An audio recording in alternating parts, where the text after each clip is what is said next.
Delhi gangrape case में दोषियों की सजा पर आज बहस होगी। सुबह 11 बजे से फास्ट ट्रैक कोर्ट में बहस शुरू होगी। आज अगर सजा पर बहस पूरी हो जाती है तो आज सजा का ऐलान भी हो सकता है। कल कोर्ट ने गैंगरेप के चारों गुनहगारों को सभी धाराओं में दोषी करार दिया था। दिल्ली गैंगरेप के आरोप मुकेश, पवन, विनय शर्मा और अक्षय ठाकुर के खिलाफ पुलिस ने जिन भी धाराओं में केस दर्ज किया था, कोर्ट ने सभी में इनको दोषी माना है। बता दें आपको, इन चारों को अधिकतम फांसी की सजा हो सकती है। दोषियों के वकील ने कल ही फास्ट ट्रैक कोर्ट के इस फैसले के खिलाफ हाई कोर्ट जाने का फैसला किया था। इस केस में अब तक क्या हुआ है वो बता दें आपको। अदालत ने कल सभी को दोषी करार दिया है उस पूरे मामले में, और सभी धाराओं में दोषी करार दिए गए हैं ये चारों आरोपी। बचाव पक्ष की बात करें तो बचाव पक्ष ने अदालत के इस फैसले पर सवाल उठाए हैं। 16 दिसंबर 2012 को दिल्ली में गैंगरेप हुआ था। आरोपी राम सिंह ने पहले ही खुदकुशी कर ली थी और नाबालिग आरोपी को 3 साल की सजा मिली थी। बता रहे हैं अब तक क्या हुआ है इस पूरे मामले में। पीड़ित परिवार ने फांसी की सजा की मांग की है आरोपियों की। और अंकित हमारे संवाददाता फोन लाइन पर, उनसे बात करते हैं। अंकित, क्या लगता है कि क्या आज सजा सुना दी जाएगी इन चारों को?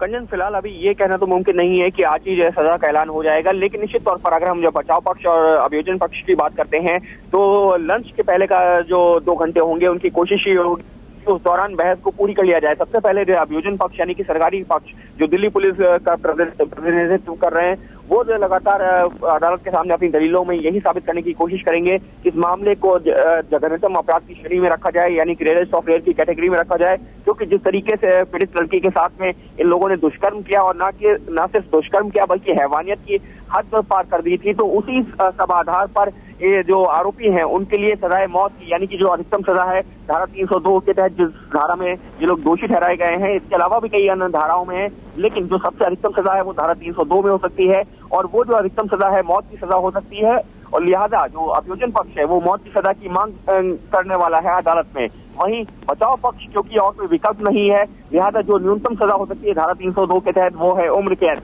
तो बचाव पक्ष की कोशिश यही होगी कि जो आरोपी हैं उनको जो अधिकतम सजा यानी कि मौत की सजा ना हो और उम्र कैद की सजा ही दी जाए। तो इस पर जो करीबन जो है बहस होगी। पहले जो है अभियोजन पक्ष बहस करेगा और उसके बाद में जो बचाव पक्ष यानी कि चारों आरोपियों के जो वकील हैं वो अदालत में दलील देंगे। उसके बाद में जब एक बार ये दलीलें पूरी हो जाएंगी अदालत अपना फैसला सुरक्षित रखेगी। और अगर ये वक्त हुआ यानी कि क्योंकि काफी लंबी बहस हो सकती है इस मामले पर, तो अगर वक्त हुआ तो अदालत आज ही सजा का ऐलान कर सकती है।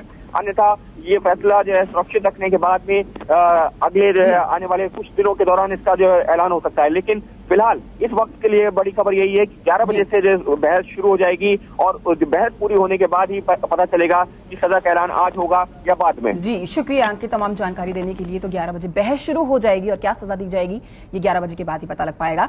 बीजेपी प्रवक्ता शाहनवाज हुसैन ने कहा है कि उम्मीद है कि दोषियों को फांसी की सजा ही मिलेगी। आज देश की उम्मीदें अदालत पर है और ये उम्मीद है कि निर्भया कांड के जो अपराधी हैं उनको फांसी पर लटकाने का आदेश होगा, ऐसी उम्मीद है।